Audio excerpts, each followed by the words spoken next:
Please have a seat. Good morning, everyone. Good morning.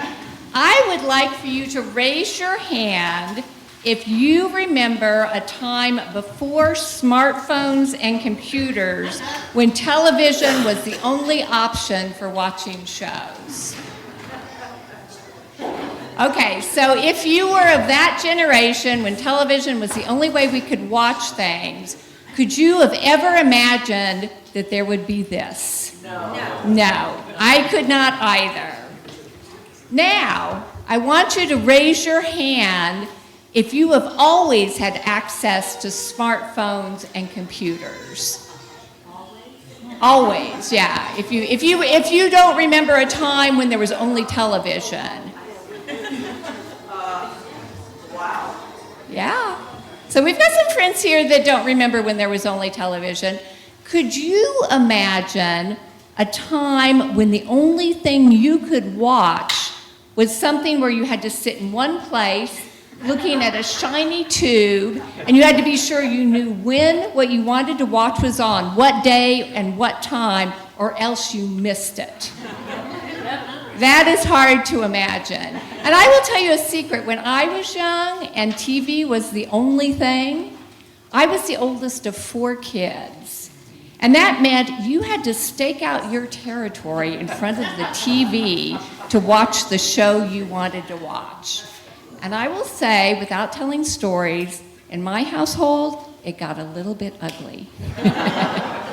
I will also say, since I was the oldest of my 4 siblings, I usually prevailed.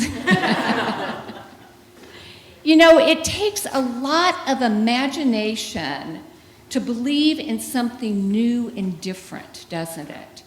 When there's something that we can't even conceive of, it's really hard to imagine that it could be true. And today's story is about trying to imagine something new. So this is a story about a disagreement. Remember me talking about my sibling and us fighting? This is kind of that thing. There's a disagreement between a group of people, they're called the Sadducees, and Jesus. And they have a big disagreement. The Sadducees believe that after we die, that's it. Nothing happens. After we die, it's game over, right? Jesus believes that there is life after death, that there is new life that we get to enjoy even when we're no longer here. So I kind of think of the Sadducees as the TV generation, right? The ones that are kind of stuck in their ways and they can't imagine things changing or something new coming along. Everything's always going to be exactly the way that it is.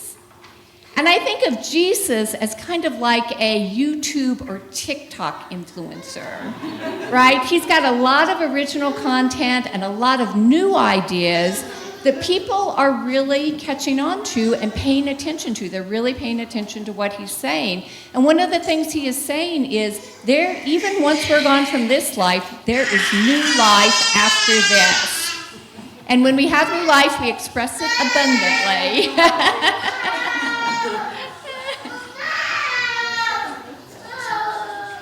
So the Sadducees are making fun of Jesus. They're making fun of his ideas. Oh, it'll be okay. I know I'm boring. She just keeps on talking. There's no toys, there's nothing happening. Why does she just keep on talking? TV generation, why do you just keep on moving your lips? Not even a dance, right? I'm not even dancing. So the Sadducees are making fun of Jesus, and they're trying to embarrass him in front of everyone else. But Jesus doesn't fall for it. They ask him kind of a really weird trick question, and he doesn't go for it. Instead, he says, you know what? You've just got no imagination. You don't get it. Because what comes after life is nothing like what we're used to. It's nothing like the lives we live now. And so you've got to be able to imagine what that is like. It is there and it is true, but it's not something that we've ever experienced before. So just like I couldn't imagine television that I could hold in my hand when I was a kid, sometimes the things that we have to imagine are really, really hard. But it's important to have imagination. How many of you feel like you've got a pretty good imagination? Yeah. It's important to have imagination. And here's some of the reasons why. Imagination helps us think of new ideas. How many of you have thought of new ideas that you think no one else has thought of before? Yeah. If only people would listen to our good ideas, right? That's imagination. And imagination not only helps us have new ideas, imagination gives us hope. When things are really rough and we're having a really tough time, imagination helps us hope for something better. I kind of think of hope like a superpower, right? Hope is really powerful. It helps us to worry less. It helps us feel better when things are hard. Hope can even help us figure out how to make the world a better place to live. Hope makes things possible, and it gives us new life.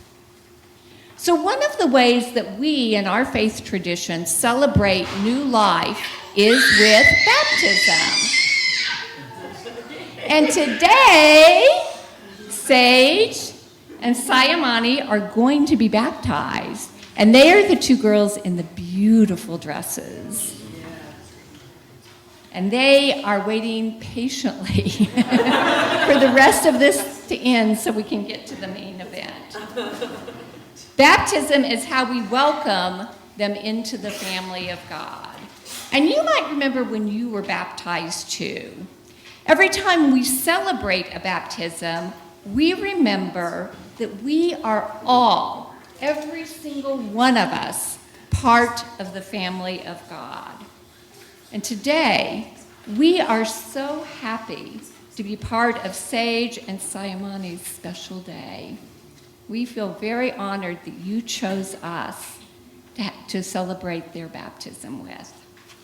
And we celebrate the baptism of them and everyone who comes to us, because when we celebrate baptism, we celebrate new life, our new life and others' new life in Christ together. So here's the thing that I'd like you to remember. I'd like you to remember that not everything has an answer, and that's okay. Some things can be hard to understand right now. But Jesus says that we are all children of a new life, even after we die. And even though we don't know what that will be like, we do know that God is with us, now and always. And that gives us hope.